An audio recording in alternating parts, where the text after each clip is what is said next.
Chief, the floor is yours. Okay. Well, thank you everyone for joining us tonight for the Clark County Fire District 6 Board of Commissioners meeting. Every year we do annual awards for our employees, and these awards are voted on by your peers. So if you're requested to be here tonight with your family, there's a good chance we have something to present to you, and we're going to talk about it a little bit. But I just wanted to let you guys know that these awards are submitted to a committee. That committee is made up of myself, Jeff Peterson in the back, who's Local 452's Unit Vice President, and Commissioner Chris Pfeiffer, who is sick tonight and was sorry he had to miss this. But we give away awards for when your peers see that you do an exceptional job at District 6 and they nominate you. These individuals actively promote the mission of District 6. They promote the vision and the values of this department. The problem with these awards is they carry a heavy weight. Because your peers recognize you and appreciate the work you do, that means they look up to you as leaders. And that means from here on out, whether you're Firefighter of the Year, Officer of the Year, whether you've done exemplary service, that's your trademark in your career now, and you have to carry that for the rest of your career. No pressure, because we know you can do it. But the first one I want to talk about is a person that's been here since January of 2015.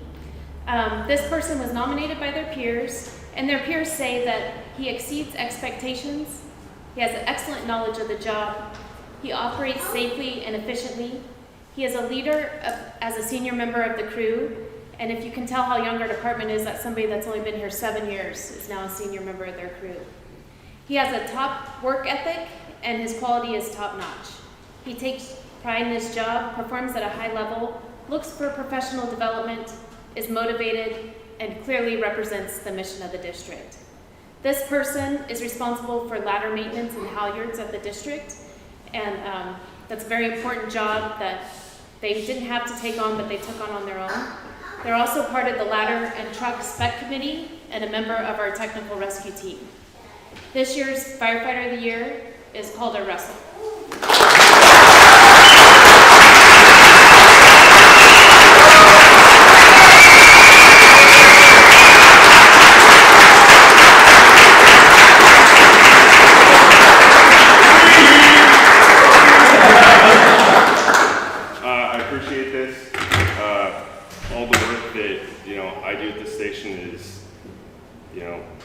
Couldn't do without the crews and the support from the district. So, it's not just me. Like A shift, B shift, C shift, we all do it together. So, just want to thank my wife, my family, getting me here today. So, thank you.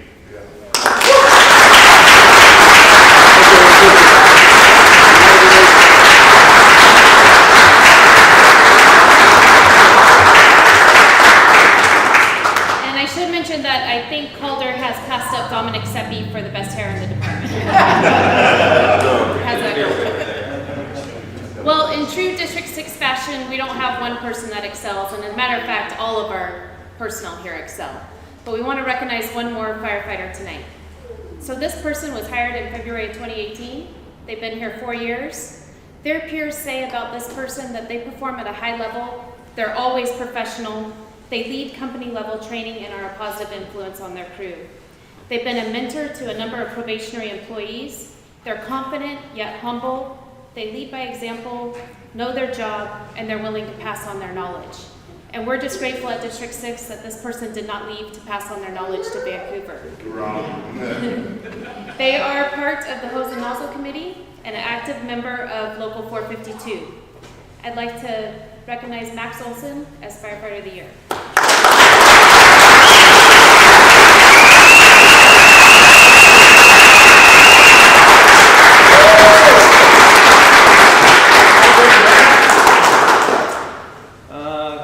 I don't know if I can say much more than Calder, but just like to echo what he said, that I can't really stand up here and accept this award if it wasn't for everyone who's been a mentor and a leader to me here at District 6, so thank you guys.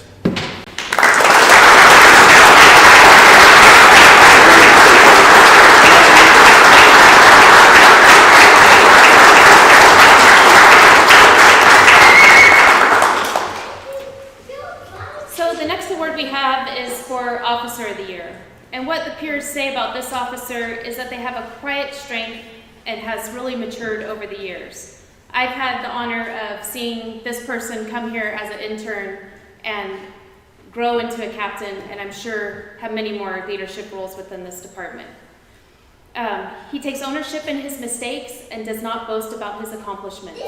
He has completed all the requirements for Captain 3, attended the National Fire Academy, which the district got rave reviews back from that academy and the people that he mentored there, and he helped mentor a new captain at a dual company house. He is positive and works well with both management and line personnel, and he's currently working on his bachelor's degree. He is the Station 63 point of contact and a TRT team leader. We'd like to recognize Captain Casey Taylor.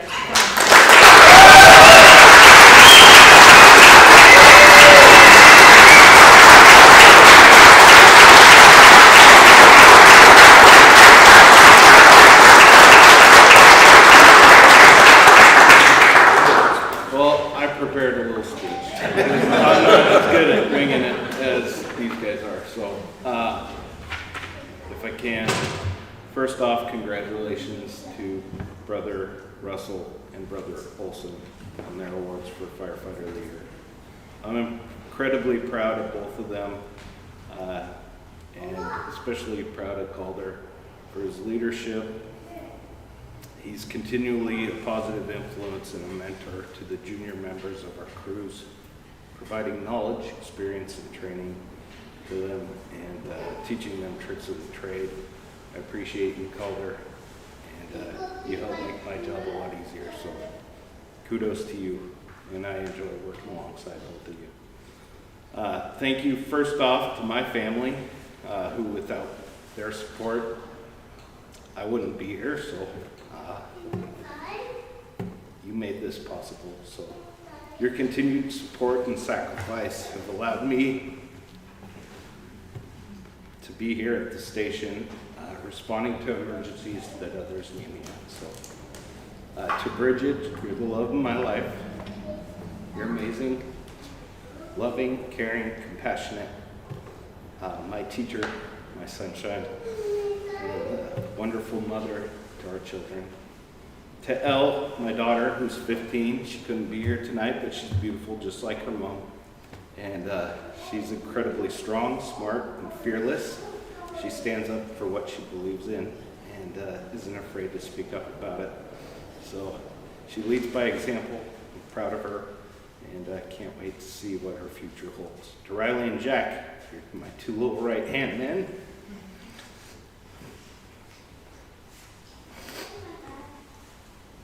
You guys inspire me to be better, to be a good dad, lose weight, take better care of myself, and I'm proud to see what the future holds for you guys as well. To my father, Richard, for teaching me work ethic and instilling it in me. To my sister, who's here tonight and incredibly strong and so kind-hearted. And to my mother, who's taught me how to love unconditional, live selflessly with a loving heart and unparalleled kindness. So I'm honored and humbled to receive this award tonight. The award's merely a reflection of the people around me, all of you who make me better. So I would not be here to accept this award without my fire family, my brothers and sisters, firefighters, all here tonight. Commissioner Haynes, who I interned with at TVFNR when I was going through school at PCC. Commissioner Losbeck for giving me the chance and hiring me and showing me the best career that a guy could hope for.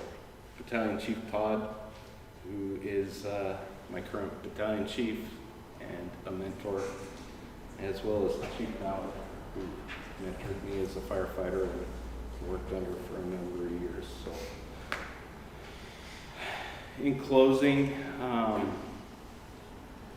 just want to speak on behalf that the men and women of Clark County Fire District 6 truly are dedicated to excellence and have a commitment to protecting and serving our community, and we will continue to do so. Thank you.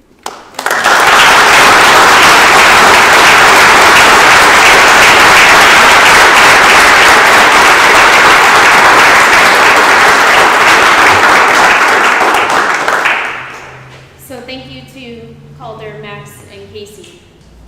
We have 4 more awards that we want to give tonight, and these are called Certificates of Exemplary Performance. This certificate is awarded to fire service employees who distinguish themselves in the performance of their duties and make an exceptional contribution to the district. Actions for this award include bringing credit upon the individual and the district, and it may include actions on a call. The first person we'd like to recognize tonight has changed the face of District 6 and changed the voice of District 6 for the better. We used to always be known as Vancouver Fire, and we are no longer. We are Clark County Fire District 6, and that's all thanks to this person. During COVID, but always, he has inspired our presence with social media, newsletters, and the community. He has proven to be an instrumental member regarding levies, and we couldn't do these without him. Departments across the region are very jealous of our social media presence and our community outreach, and often ask this person for their help. He's also great at getting our stories to the press and making sure that we are always recognized. He has helped make CCFD 6 a recognized name outside of our community and a destination department. We'd like to give the Certificate of Exemplary Performance to David Schmidtke.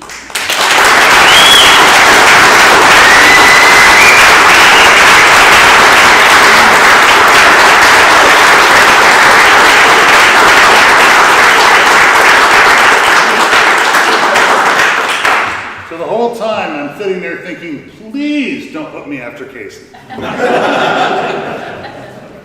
that was a fantastic speech. And I want to thank my wife, because if I don't, she'll hit me. But seriously, she's put up with a lot of shenanigans for me over the years, as has Chief Maurer. But I can't tell you how much I love working with you. And it's because of you. You are great people to work with. And my favorite, as my wife will tell you, my favorite part of the day is when I go to the kitchen and I hear topics ranging that I can't even begin to speak about. Because we'd be audited or investigated or something nasty rather quickly. But no, I came up as an old school news reporter, and this environment reminds me of what that used to be and all the good parts of that. So, again, it's the same message that you guys have echoed before, where I can't say good things unless I have good things to say, and you guys give me good things to say, so thank you very much.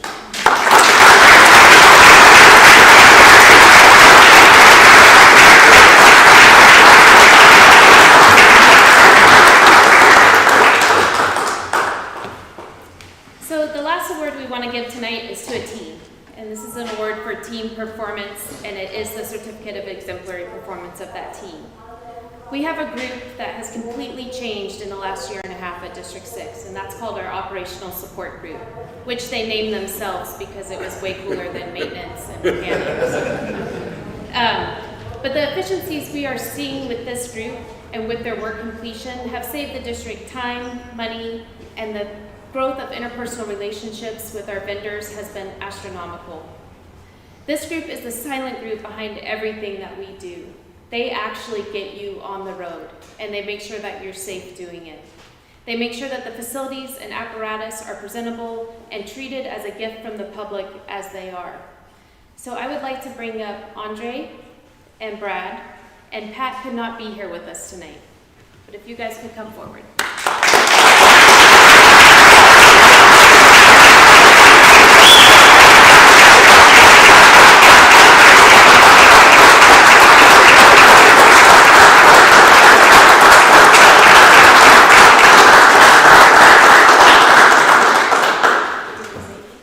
Just thank you guys.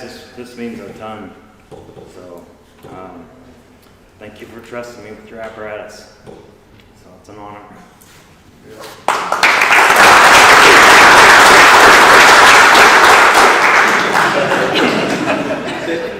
Thank you. very much appreciate, and I'm so happy to be a part of this family. Thank you.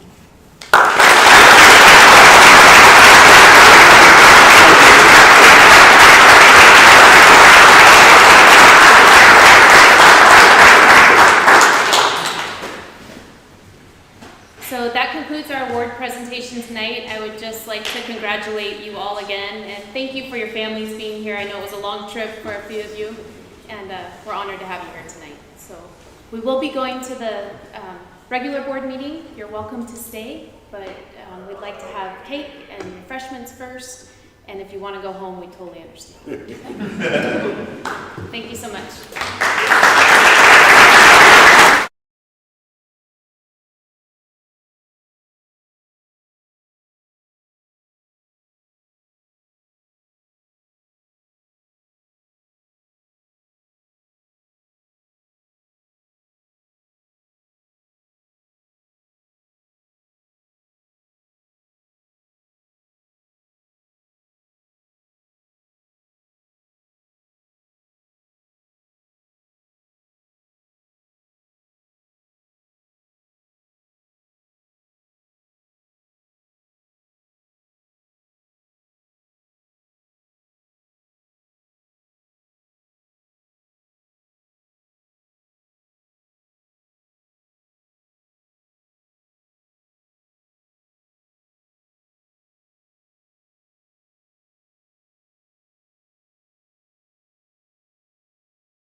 right, we'll call the meeting back into order. Are there any additions to the agenda? None here. Okay. I would entertain a motion to approve the March 2nd meeting minutes. I move for approval and post as necessary. I guess I will second that. All in favor? Aye. Aye. Passes. Any correspondence, sir? None. Citizen communication, so I assume this is on YouTube, and we have an area that you can go and type in your comments, and we will review those prior to the conclusion of the meeting. Committee reports, health and safety. No report this month. Risk management, I know we have a meeting coming up April 6th, and can we confirm a 9 a.m. start? Yeah, it is confirmed. Okay, it is, okay, thank you. Fairgrounds Fire Facility Board. Yes, sir. We did have a meeting. Probably the highlight of the meeting, but the representative of the Sheriff's Office approached us wanting to increase the security of the lobby. I brought this for you to look at. Basically, they're going to, where there's glass right now in the pull downs, they're going to put ballistic glass, bulletproof glass, and then over in the corner they'll have a tray that goes in and out in case people need to do that with them. And then on the front of it they'll put 1/4 inch stainless steel, something a 9mm bullet won't go through. So we told them we didn't have any problem with it as long as it looked nice. They're supposed to send us a copy of rendering of what it's going to look like. I don't know if they have the financing for it or not. Kind of sounds like they probably did. And we approved that if they wanted to do it. The other thing is Darvin Zimmerman approached us about an additional building out there, which would be used for physical fitness and those sorts of things that he wanted to try to raise money for. The FFB has many concerns over ownership and where it was going to go and lots of other issues. So we did not make a decision on that, and we were probably leaning on not going forward with that. But I can't speak for the whole board. The security fencing is almost complete. There's power ran out to the gate that's going to be electronically controlled.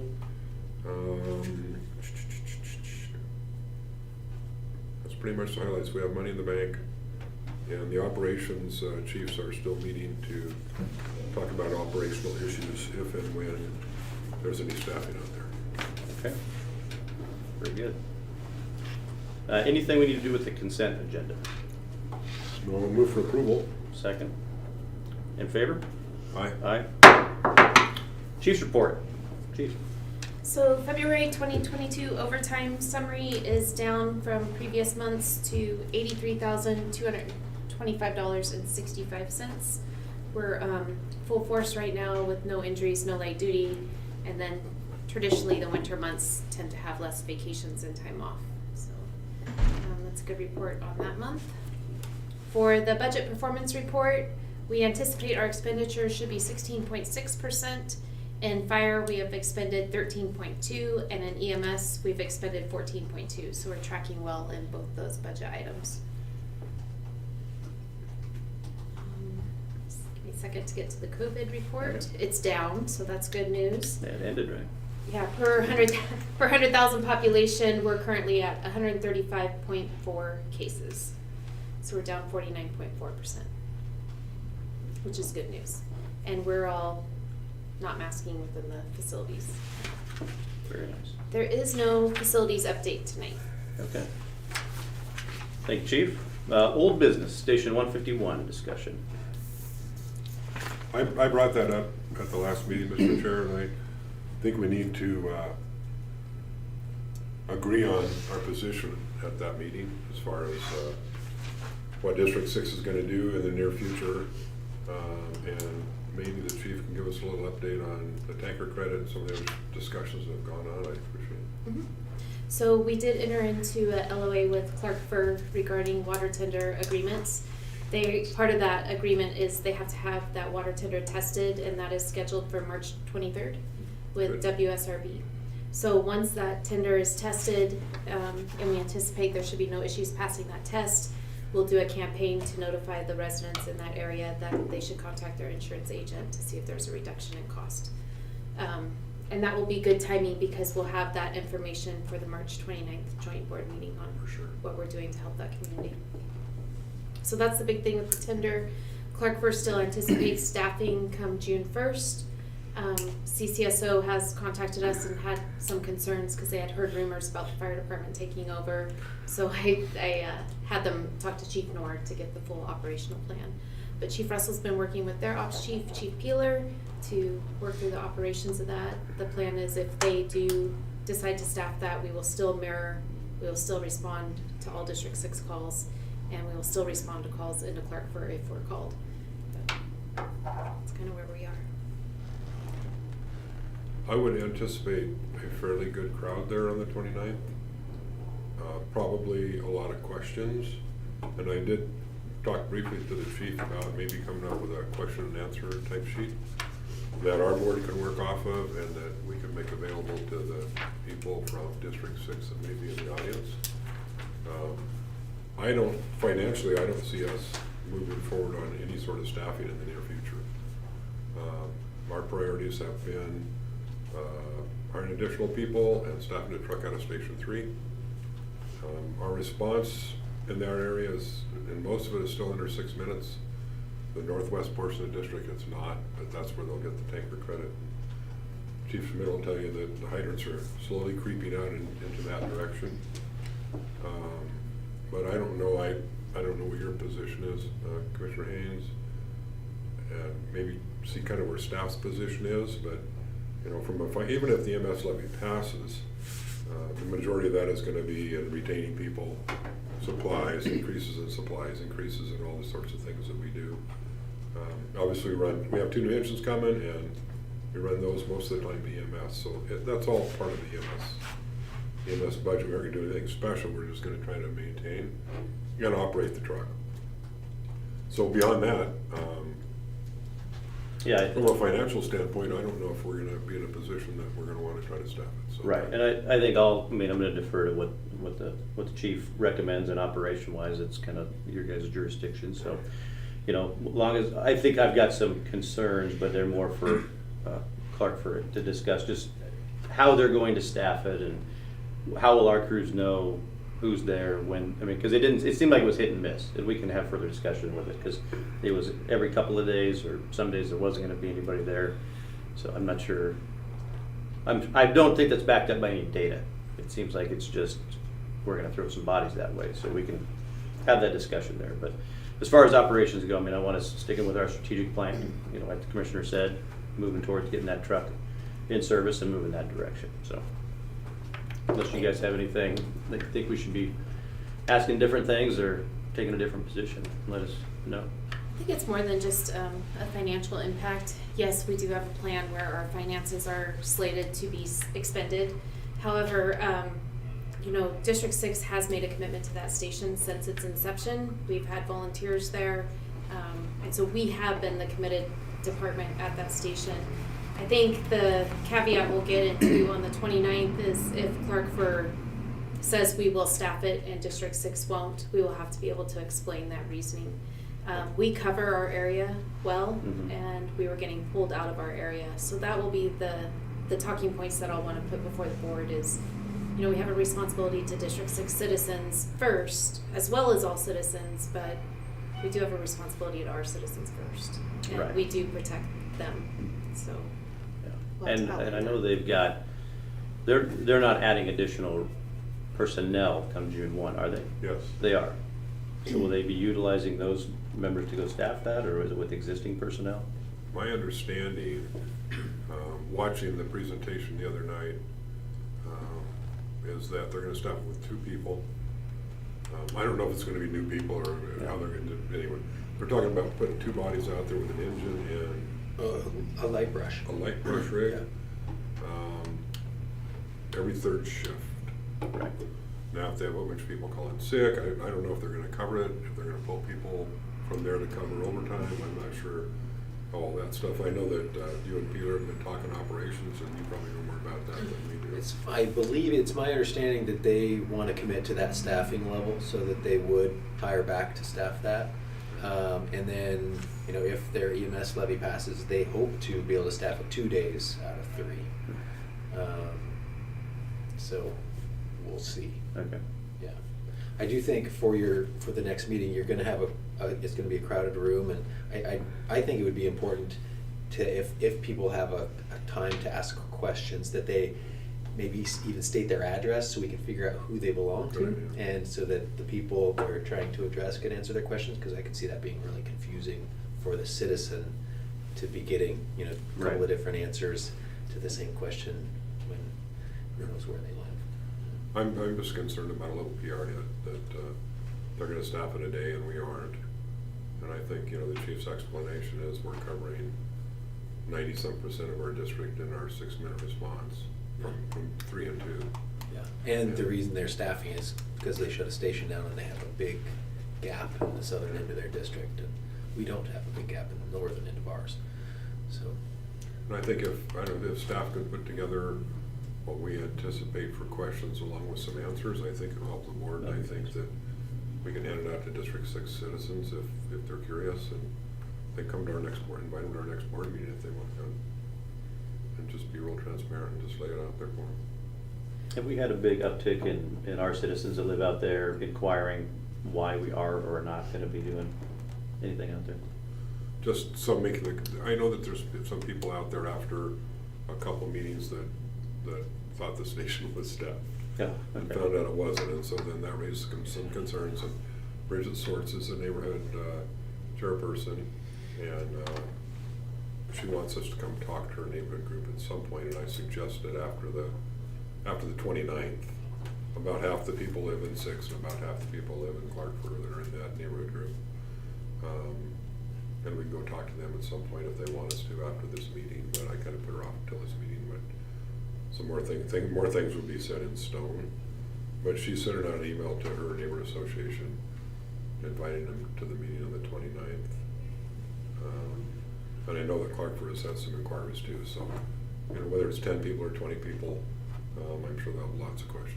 So. Well, I know when the county council does open meetings, it's just like what Chief Russell said, where you state your address, but there's also a time limit, which is probably 3 minutes. important.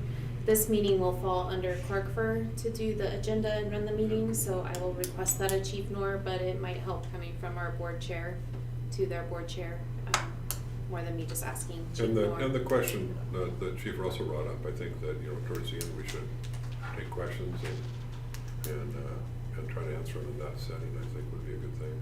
And have them suggest they would state their name and where they live. Yeah, and hopefully if timing all works out right, we've really pushed to get that WSRB testing before this, and with that media blast could come information about 151, so we can Good. preload. Good. Okay. And I would hope that, I know we aren't running the meeting, but I think that probably our chair should speak for us.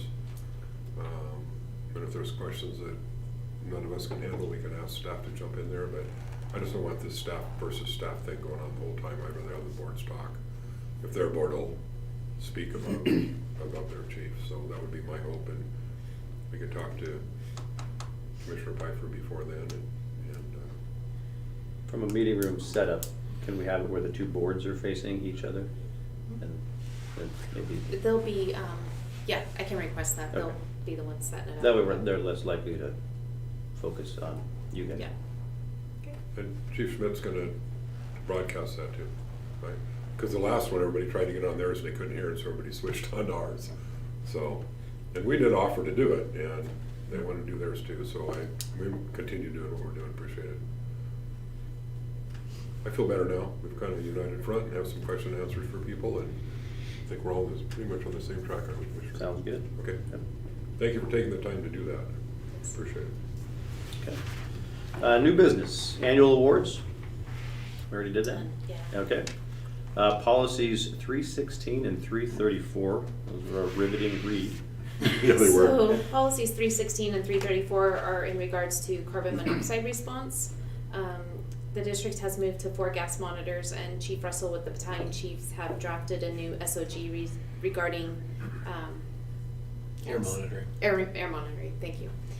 So that SOG covers these policies now, so these policies are no longer necessary. There's no legal requirement to have carbon monoxide response policies, so as long as we have it in our SOGs. So I would just like the board to consider removing policy 316 and 334. Removing? Removing, yeah. Okay. we have to do a second reading on any policy thing. Do we have to wait 30 days, or can we do it the next meeting? Well, you're just eliminating the policy. Yes, so I sir. don't think you do. We I don't can do think you it- have to wait. We can do it tonight. We can just do it tonight. Okay, that's what I wanted to know. That's why you get the big bucks. That's right. So tell me the two again, I'm sorry. Policy 316 and policy 334.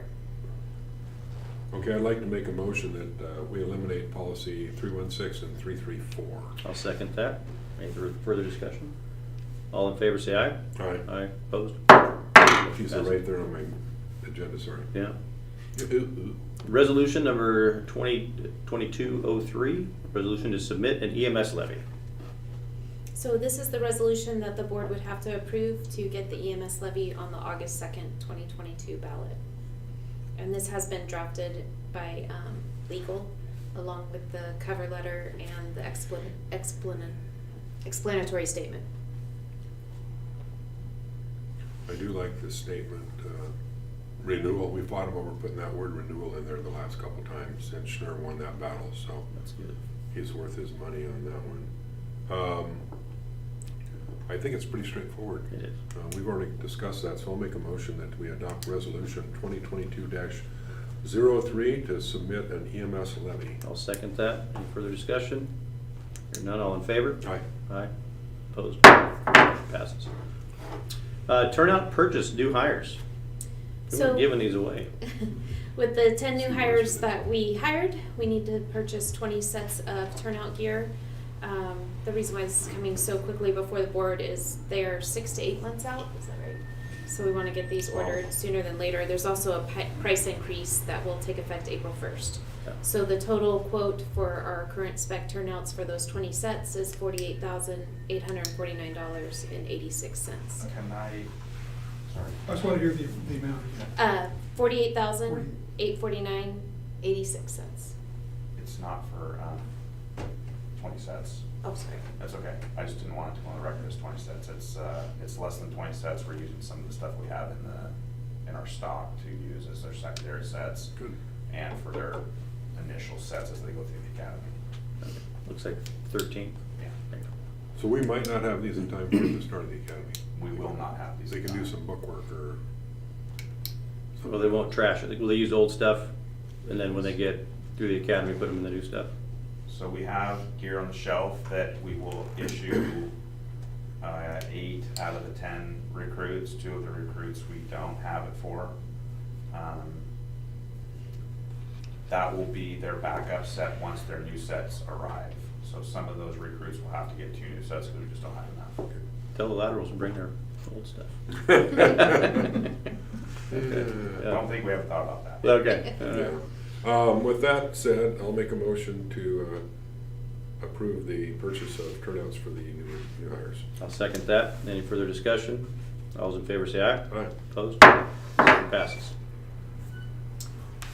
Surplus list. So in your packet is a current surplus list. I'd like to request that we surplus those items at the chief's discretion if the board approves that, and that surplus list does require board approval.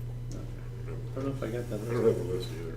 Oh, I'm sorry. Is there a Ford Bronco in No, there was some hose. Do you remember what all was in there, Chief Newberry? Yeah, there's 2 sections or two types of hose. There's an old camera, single shot camera. There's some Firecom, old outdated Firecom equipment, headsets and modules. I can tell you exactly here. That's okay. Is Yeah, there any that- fire hose that's at all serviceable that another department might be able to use?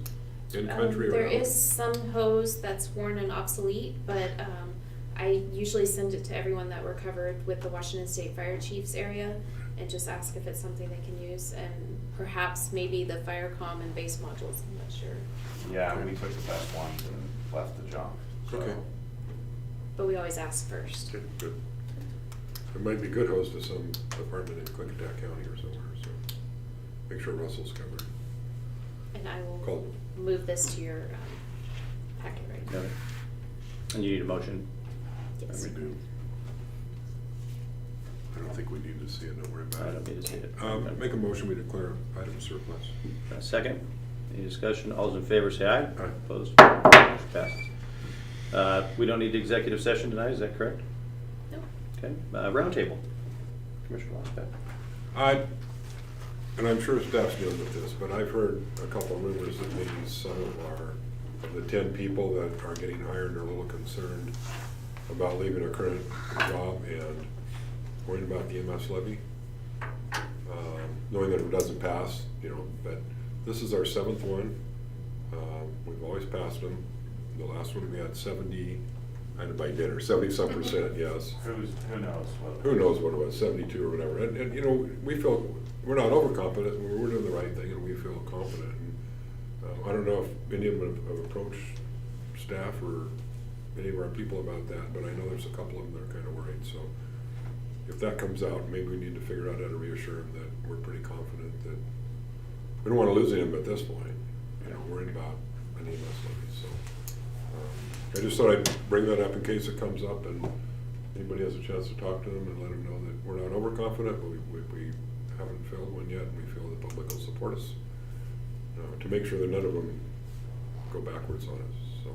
So it did come up in labor management today. It also came out once the press release was released. We've changed the verbiage on the external website. We're going with a glass half full mentality of what the EMS levy funds, not necessarily what we will lose. Yes, I do need to meet with all the crews and encourage them that we're on track. And I just want, we're gonna do our best. walking away from a job when you have a family to a job that they might be a little uncertain about. I can understand their feeling, but we need to instill some confidence in them so they all come through. So that's my only comment. I did have one thing for good of the order. Last meeting in the personal action report, I failed to mention that both Captain Bartek and Captain Rennie completed their trial service period, so they are full-fledged captains. Very good. Nice job tonight. It's clear we got great people working here, so that's pretty cool to honor. Not only the line personnel but the support staff as well. I thought that was well done. So. And we wish Commissioner Pfeiffer a speedy recovery, whatever he's got. So. Yeah. Any other good of the order? Okay. We need to authorize March insurance of payroll warrants and Clark County Treasurer, authorize March payroll direct deposits, Treasurer's check, authorize March deposit of federal and FICA, med withholding Treasurer check, authorize pre-authorization invoice transmittal, and authorize payments of current bills. So moved. Second. All those in favor? Aye. Aye. Meeting is adjourned. Wow. I didn't have to. I think you almost.